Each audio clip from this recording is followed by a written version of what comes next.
Eu queria pensar um pouquinho com vocês, antes de participarmos do cálice, do que está acontecendo hoje. E eu não estou nem me referindo aqui à ceia e nem ao nosso culto, eu estou me referindo ao que acontece hoje no nosso país. A gente vai fazer uma votação para escolher o próximo presidente. E a propósito disso, gostaria de ler com vocês um texto de Efésios capítulo 6, versículo 12, que diz o seguinte: a nossa luta não é contra carne e sangue, mas contra principados e potestades, contra os dominadores deste mundo tenebroso, contra as forças espirituais do mal nas regiões celestiais. Nossa luta não é contra carne e sangue, mas contra principados e potestades, contra dominadores deste mundo tenebroso, contra forças espirituais do mal nas regiões celestiais. Irmãos, eu nunca vi o brasileiro tão interessado em política como nesses últimos anos. Nunca vi. Eu mesmo admito e confesso aos irmãos que nunca me envolvi tanto com uma ideologia política como me envolvi nesses últimos anos. Para mim foi necessário um certo esforço mental para colocar a política no compartimento certo da minha vida e dar a ela o lugar que ela merece, que não é tão importante assim, de fato. Existem outras coisas muito mais importantes na minha vida do que a política. Também eu nunca vi a igreja evangélica e mesmo a igreja batista tão envolvida com a política como tenho visto nesses últimos anos. E principalmente nessa eleição.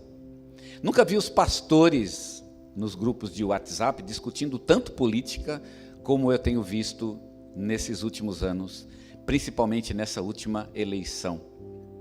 Na minha vida, e eu cresci na igreja, desde criança eu estou na igreja, eu vi várias divisões, vários conflitos na igreja, mas eu confesso aos irmãos que de todas as intrigas, partidarismos que eu já vi na igreja, eu acho que nunca vi um tão acirrado como tenho visto agora, nesses últimos tempos e mais particularmente nessa eleição.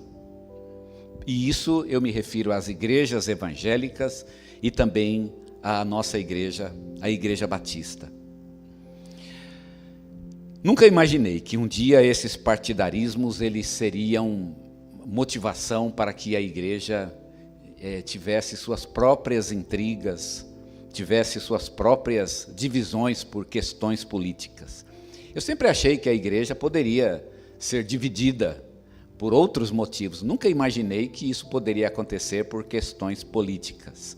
Hoje, embora isso não tenha acontecido, eu acredito ainda, mas hoje eu vejo isso como uma possibilidade. Isso até poderia mesmo acontecer, a igreja ser dividida por questões políticas. Eu dou graças a Deus que a nossa igreja, essa igreja, a primeira igreja batista de Suzano, ela permaneceu neutra. Nós nunca falamos nenhum nome de candidato, pelo menos não para escolher um deles. Essas questões políticas, eu acredito, em nossa igreja, elas mantiveram um nível saudável. Não é que nós devemos fugir do assunto, mas existe um nível saudável para tratarmos dessas questões, e eu penso que a nossa igreja se manteve neste nível. A mensagem que eu quero deixar para os irmãos é a seguinte: nesses tempos de incerteza, de polarização política, nesses tempos de crises, principalmente crises políticas e morais, nós como igreja precisamos nos unir. Mas devemos nos unir em torno do quê? De qual ideologia? Vamos nos unir em torno de esquerda ou de direita? Em torno de Lula ou de Bolsonaro? Paulo, escrevendo aos Efésios, e nós acabamos de ler esse texto, ele disse: nossa luta não é contra carne e sangue, mas contra principados e potestades. Nossa luta não é contra carne e sangue, mas contra principados e potestades. Paulo está dizendo pelo menos 3 coisas aqui nesse texto. Primeiro, que nossa luta, ela não é contra o mal físico, ela é contra o mal espiritual. A política é um mal físico. E ela não é um problema para a igreja. Nossa luta não é contra a política nem contra políticos. Nossa luta é contra o mal espiritual. Nós sabemos que existe algo espiritual. E esse é de fato o nosso inimigo. O cristão não tem inimigo político. Ele tem um grande inimigo espiritual. E o seu inimigo é Satanás e os seus demônios. Ele sabe onde está realmente a verdadeira guerra. A nossa igreja, ela tem lutado e há de continuar lutando contra um mal muito maior do que qualquer outro mal que exista em nosso país e no mundo, que é o mal provocado por Satanás e por seus demônios. O mal espiritual é o grande problema e o grande inimigo da igreja.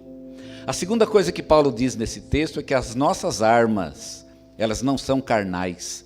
Paulo vai falar da armadura de Deus. E a armadura de Deus, ela não tem nenhuma proteção política. Ela não é um problema, a política não é um problema para a nossa armadura espiritual.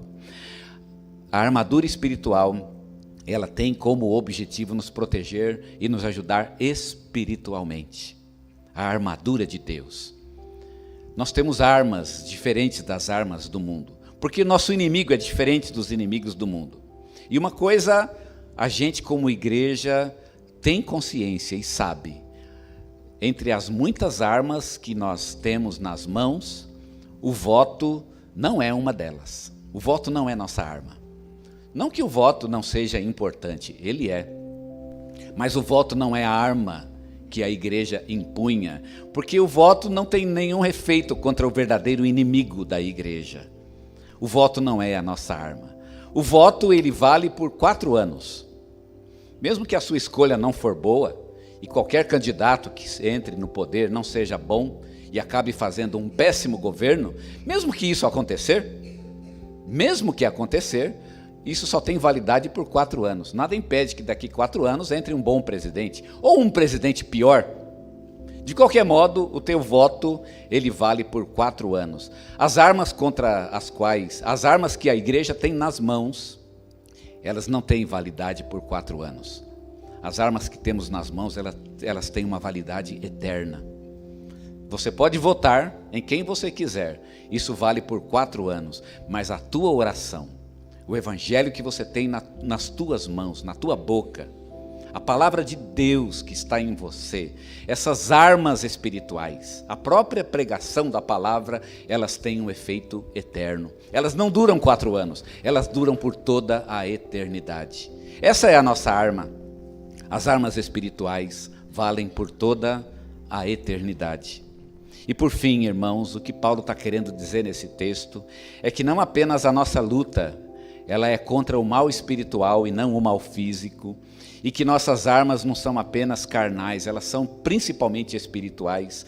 Paulo também está querendo dizer que nossa vitória, ela não é material, ela é espiritual. A igreja sabe qual é a sua vitória. A sociedade pode até vencer, em termos de progressos materiais, por exemplo. Vamos imaginar que nós votemos em um candidato, ele ganhe e ele seja um ótimo governo. Imagine que o Brasil comece a crescer e se torne um país muito bom, que haja uma boa distribuição de renda, que você comece a ganhar dinheiro. Imagine que tudo isso aconteça. E aí? O que isso é bom para a igreja? Isso realmente é bom para a igreja? Claro que é muito bom. Nós oramos por isso, trabalhamos por isso. Nossa igreja é um exemplo na iniciativa social de ajudar as pessoas, de tentar ajudar principalmente aqueles que estão em condições menos favorecidas. Tudo isso é verdade. Mas será que realmente o progresso material é o grande desafio da igreja neste mundo? A igreja ora por isso, mas vamos ser muito francos, irmãos. A igreja, mesmo que o país tenha um progresso espiritual, ela pode perder. E não é verdade que em muitos países que progrediram espiritualmente, o que aconteceu com a igreja? Eu mesmo estive em um país que progrediu muito espiritualmente, a França. E estava numa das cidades da França e havia uma igreja muito grande naquele lugar. E eu percebi que era uma igreja evangélica. Eu percebi que não era católica e a gente resolveu entrar para ver. E de fato era uma igreja evangélica. E aí, por acaso, estava começando o culto. E vocês sabem, o culto começou e estava eu e minha esposa e só tinha uma pessoa no culto. O culto começou com uma pessoa. E aí, como iniciou o culto, nós resolvemos assistir aquele culto. E quando terminou o culto, nós nos levantamos para ir embora, e tinham chegado durante o culto mais 2 pessoas. E era uma igreja pelo menos umas 4, 5 vezes maior do que essa. Imagina uma igreja 4, 5 vezes maior do que essa, iniciando o culto com 1 pessoa e terminando com 3, porque eu era um visitante, né? E eu não estaria lá depois, como de fato não estive. E eu estou falando de um país como a França, que venceu muitos de seus problemas sociais. Mas o que aconteceu com a igreja? A igreja fracassou. E a igreja tem fracassado em muitos países. É vitória social que você quer? É isso mesmo? Você quer votar numa pessoa que faça o Brasil crescer e isso é suficiente para você? Irmãos, eu quero muito que o Brasil cresça. Eu oro muito a Deus por aqueles que são necessitados, para que eles tenham renda, para que tenham uma condição social boa, mas a minha oração principal é para que a igreja seja despertada, para que Deus nos ajude e que o nosso povo tenha vitória como igreja de Cristo neste mundo. Nós oramos pela vitória social, mas nós oramos ainda muito mais para que a igreja tenha vitória no Brasil, que ela realmente cresça no Brasil, que ela seja despertada no Brasil para aquilo que é sua missão. Essa é a vitória da igreja. E eu vou dizer para vocês, não importa quem entre no poder, isso não muda o fato do que a igreja precisa fazer. A vitória da igreja independe de quem está no poder. A nossa vitória é outra.